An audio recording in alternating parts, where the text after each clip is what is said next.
All right.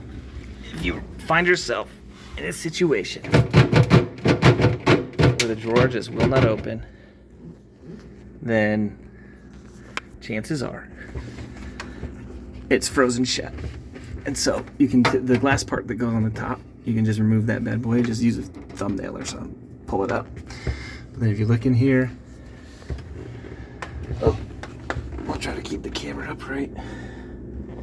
Look in here, you can see that there is, well, maybe you can see it, maybe you can't. There's some ice buildup right above where that notch is. And so, take something like a knife and just jam it out like that. And then suddenly, shablam, she opens. And that's what to do if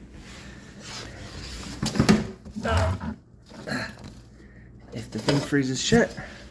So now, we just take this bad boy, slide it back into place. It just sits there.